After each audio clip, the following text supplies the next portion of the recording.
ध्यान देंगे हम काव्य खंड के दूसरे अध्याय में जो रसखान जी द्वारा रचित है उसके रसखान जी के बारे में पहले हम पाठ में काव्य परिचय में हम चलते हैं। उसके बाद अगले पाठ में हम इसके सारांश पर विचार करेंगे।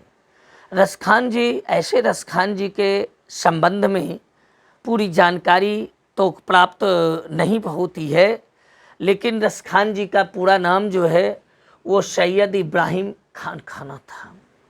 रसखान जी का पूरा नाम सैयद इब्राहिम खान खाना था। उनका जन्म 1548 ईस्वी के आसपास एक संपन्न परिवार, पठान परिवार दिल्ली में हुआ था। इनकी दो रचनाएं हैं, एक प्रेम वाटिका और दूसरा सुजान रसखान। इन्होंने दो रचनाएं की, एक है प्रेम वाटिका और दूसरा है सुजान रसखान।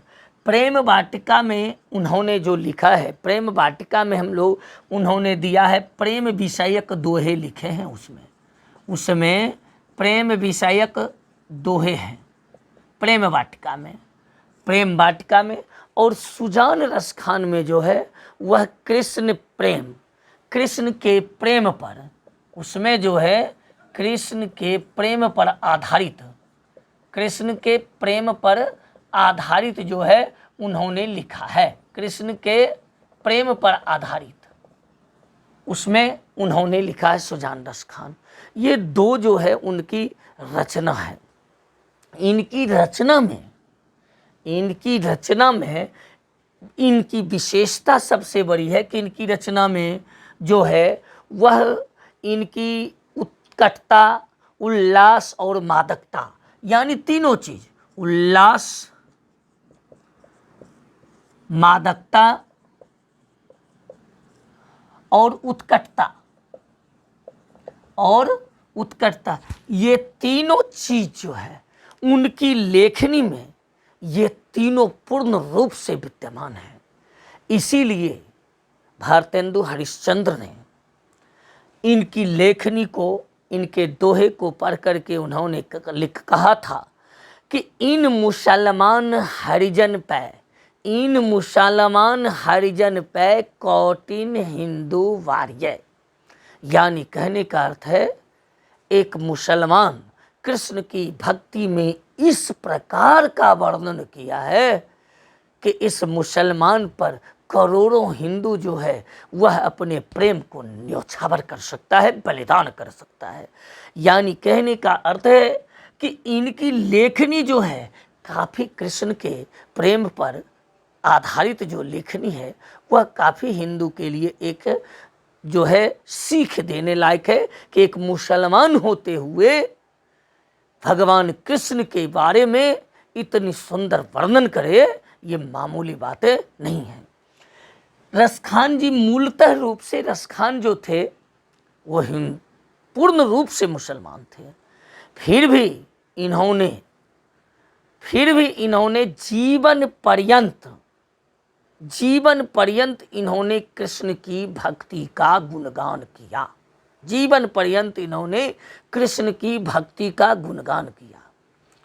ऐसा माना जाता है कि इन्हें श्रीनाथ जी के मंदिर में, इन्हें श्रीनाथ जी के मंदिर में जो है कृष्ण का साक्षात दर्शन हुआ था। ऐसा लोगों का विश्वास है, ऐसा माना जाता है कि श्रीनाथ जी के मंदिर में रसखान जी को साक्षात कृष्ण का दर्शन हुआ था। इनको शिक्षा जो है गोस्वामी विट्ठल नाथ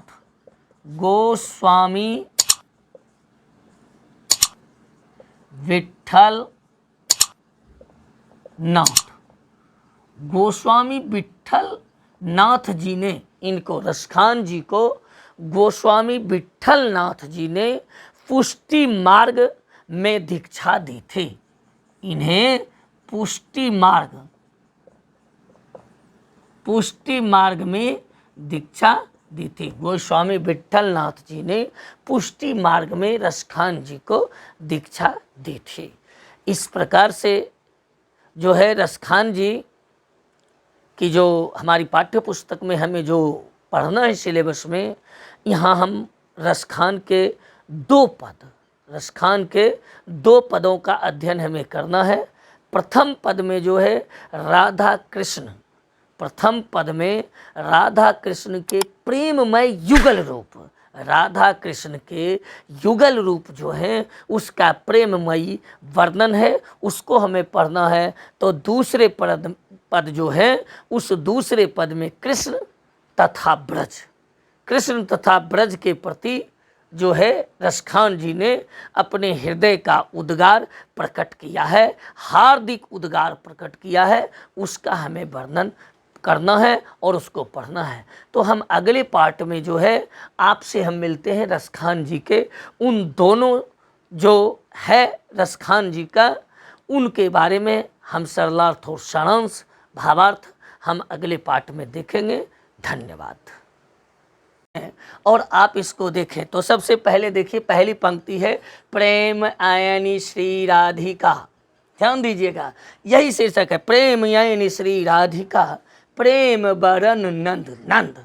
ध्यान दीजिएगा, प्रेम आयनी श्री राधिका यानी प्रेम का खजाना, प्रेम का खजाना जो है वह कौन है? श्री राधिका जी हैं। प्रेम का खजाना यानी रसखान कवि जी कहते हैं, रसखान जी कहते हैं कि प्रेम आयनी श्री राधिका प्रेम बरन नंद नंद, यानी रसखान जी कहते हैं कि प्रेम की आयनी यानी प्रेम का खजाना जो है वह श्री राधिका जी हैं। अब प्रेम बरन नंद नंद, और प्रेम के रूप जो हैं वो कौन है? नंद के नंद हैं, यानी नंद लाला है, अर्थात श्री कृष्ण है, नंद बाबा के पुत्र हैं।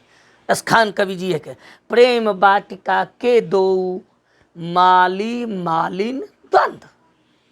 प्रेम वाटिका के दो, ये वाटिका प्रेम रूपी बगीचा, प्रेम रूपी जिस प्रकार की बगीचा में सुंदर सुंदर जो फूल खिलता है, उस सुंदर सुंदर को फूल को खिलाने में किसका हाथ होता है? माली और मालिन का। अपनी हाथों से उसको पानी से सींच कर उसमें पूरी तरह से सेवा शुश्रूषा करके बगीचे को पूरी तरह से सजाते हैं। ठीक उसी प्रकार से जो है प्रेम रूपी बगीचा का माली और मालिन कौन है? राधा और कृष्ण हैं। ये दोनों रूप जो हैं एक समान रूप से जो हैं ये माली और मालिन हैं। अगली पंक्ति में देखिए जो है, अगली पंक्ति में रसखान कवि जी कहते हैं मोहनी छवि रस खानी लखै अब दृग अपने नाही अचे आवत धनुष से छूटे सर से जाही। ध्यान दीजिएगा, कहते हैं कि मोहनी छवि रस खानी लखै, मोहनी छवि रस खान लिखे यानी मोहन की छवि, यानी श्री कृष्ण की जो छवि है, श्री कृष्ण की मोहिनी छवि, यानी जो सबको मोह ले। ध्यान दीजिएगा, यानी जिसको देखने के बाद हर कोई आकर्षित हो जाता है, उसी प्रकार से मोहनी छवि रस खानी लखै अब दृग अपने नाही। कवि कहते हैं रसखान जी कि क्या कहें, जब से इसको मैंने देखा है, यानी जब से मैंने कृष्ण के स्वरूप को प्रेम रूपी मोहिनी छवि को देखा है, मोहिनी छवि रस का अब दृग अपने नाही, अब हमारा जो है वह दृश्य एक भी क्षण अब अपने पास नहीं रखता, अब स्थिर रहता ही नहीं है। हर समय जो है हमारी दृष्टि जो है कहाँ चली जाती है? मोहिनी छवि पर, यानी उनके राधा और कृष्ण के युगल रूप पर जो है बार बार जो है मेरी आंखें, मेरी नजरें, मेरा मन वहीं चला जाता है। अगला कहता आचे आवत धनुष से छूटे सर से जाही। जिस प्रकार से कि जैसे धनुष से बाण जब छूटता है तो क्षण भर के लिए आता है फिर चला जाता है, ठीक उसी प्रकार से जो है मेरा मन जो है आते जाते रहता है, स्थिर नहीं हो रहा है। अगली पंक्ति है मो मन मानिक ले गयो चितय चोर।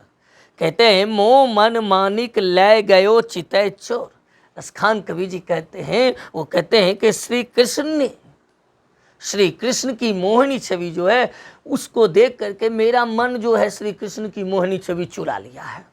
यानी मेरा मन जो है श्री कृष्ण ने चुरा लिया है। मोह मन मानिक ले गयो चितै चोर। मेरा मन जो है चित्त को चुराने वाला जो नंद बाबा का नंद है ना, वह मेरा मन चुरा लिया है, मेरा हृदय चुरा लिया। चितै चोर नंद नंद अब बेमन मैं क्या करूं, अब बेमन मैं क्या करूं। यानी अब मैं जो हूं वो बिना मन का हूं, मेरे पास अब मन नहीं है। अब बेमन मैं क्या करूं, परी फेर के फंद। यानी ऐसा फेरा में पड़ गए हैं, ऐसा फंदा में पड़ गए हैं कि मेरा मन अब मेरे पास नहीं है, मैं बेमन हो गया हूं। प्रीतम नंद किशोर जा, प्रीतम नंद किशोर जा दीनतै नैनी लग्यो। अब इस पंक्ति में देखिए रसखान कवि जी अपनी विवशता को प्रकट कर रहे हैं।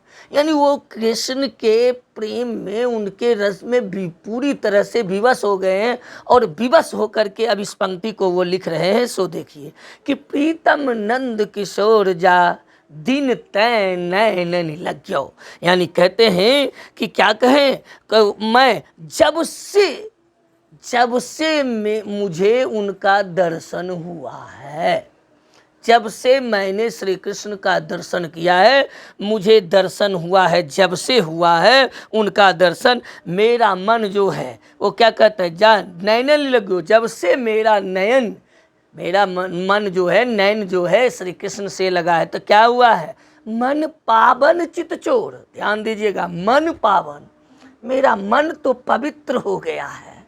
जब से श्री कृष्ण का मन, मेरा मन तो पवित्र हो गया है, लेकिन चित्त चोर, लेकिन चित्त जो है ना वो चुरा के चले गए हैं। मन तो जरूर पवित्र हो गया, लेकिन चित्त जो है, हृदय जो है अब नहीं है मेरे पास, चित्त चोर है। मन पावन चित्त चोर पलक ओट नहीं करी सकूं। व्यवस्था में वो कहते हैं, क्या कहें, जब से श्री कृष्ण से मेरा नयन लगा है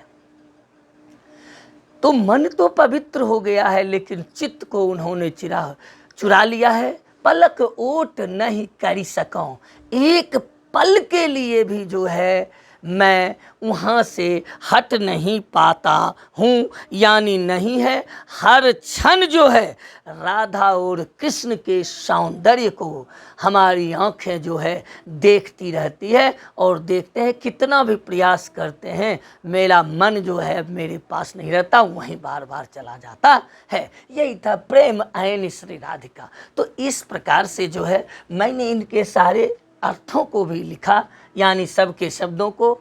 और आप जब सामने में किताब लेंगे और किताब लेकर के इस अर्थों को देख कर के आप पढ़ेंगे, मैं आशा और उम्मीद करता हूँ, न कि बल्कि इसके साथ में एक पूर्ण विश्वास मुझे अपने आप में है कि निश्चित रूप से इसको देखने के बाद अगर आप किताब लेके पढ़ेंगे तो मुझे उम्मीद है कि आपको 1 से 2 बार में इनका भावार्थ, इनका अर्थ जो है आपको क्लियर हो जाएगा, और लगता नहीं कि बहुत ज़्यादा आपको कष्ट होगा। ठीक है, अगले पार्ट में हम इनके दूसरे जो दोहे हैं उस पर हम मिलते हैं अगले पार्ट में।